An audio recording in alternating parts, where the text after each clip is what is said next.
All right, last topic we'll talk about today in regards to health is now substance use and abuse. So in addition to engaging in risky sex behaviors, teenagers are also very likely to use alcohol and drugs during their adolescent years.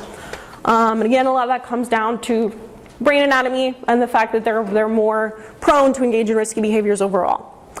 Some of the concerns that come from alcohol use and drug use. In a lot of cases, if a teenager uses a drug or alcohol or something in their teenage years, it's fairly unlikely that they'll go on to become addicted to that and become like an abuser of it. But even one-time heavy use can result in some pretty severe consequences. Obviously, if you get drunk one time and go drive, then that can result in injury or death. But even if you're not doing something like that, if you're just drinking heavily, you may get alcohol poisoning. If you're using other drugs, then that can result in other types of injuries, etc. But in addition to that, a lot of drugs can be addictive, and that addictive nature of them can lead then to addictions, which can result in all kinds of issues down the road.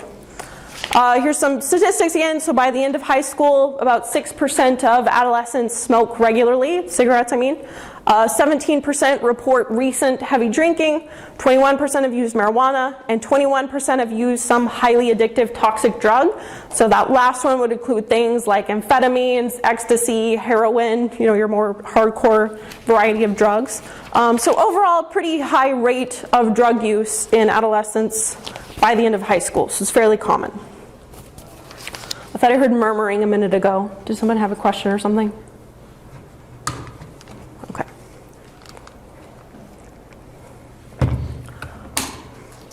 So again, not every teenager who uses a drug is going to become addicted to it and then begin using or abusing it. So there are, probably a large number of teenagers who are what would be called occasional experimenters. So they maybe try alcohol a couple times, maybe try marijuana a couple times, but don't go on to become addicted or try, harder drugs. In general, those occasional experimenters tend to be psychologically healthy, sociable, and curious. So they're kind of just open to trying things, but aren't necessarily going to be addicted to it. Abusers, on the other hand, have a history of impulsivity. And they also experience a lot of hostility in early childhood. The ones who are more likely to become addicted are teenagers who start taking drugs at an earlier age. So maybe in that first few years of adolescence, for example. Coming from a low socioeconomic status background or having family mental health problems, child abuse, etc. All those contribute to the likelihood of being addicted, as well as poor school performance. But one of the main factors that contributes has to do with their cognitive control. So this graph is showing drug use across the past 30 days and across the different age spans. So this is 11 to 13 all the way up to 14 to 16.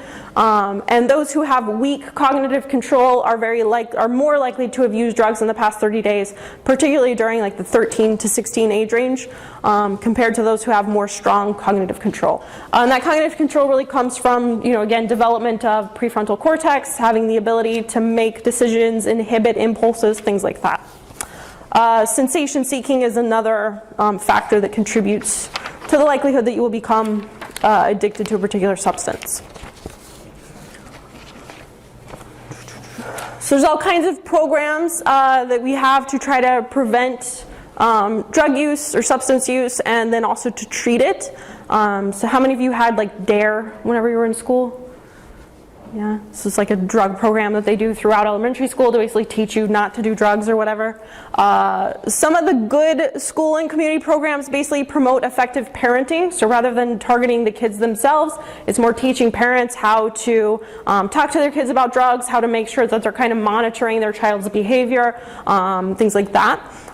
Teaching the students skills to resist peer pressure. So, kind of like I was talking about with sex, teaching kids, okay, you're with your friends, they're asking you to drink alcohol, what do you do?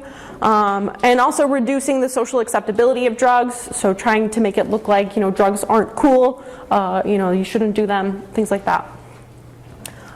In addition to those, it's good to teach effective strategies for coping with stress. So some teenagers may turn to alcohol or drugs because they're experiencing, academic difficulties and stress through these family conflicts that they're having, or they, experienced a breakup, whatever it might be, and so they may turn to those substances as a way to cope with all of that. But if you can teach them other strategies for coping with stress, then that may reduce substance abuse. Academic and vocational training has also been shown to contribute. There's one study where they actually had students volunteer to do some task that involved, a skill that they had to develop, and students who were in that program were less likely to use drugs, and that's true even if they were randomly placed in that program. They didn't choose to go into it.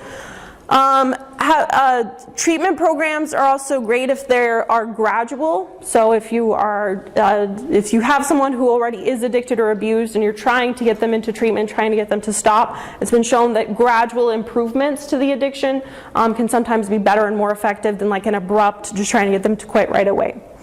Family and individual therapy are both important, so not just targeting the child themselves or the adolescent themselves that's become addicted, but also the family, and teaching the family sort of how to deal with the addiction can be helpful in treatment.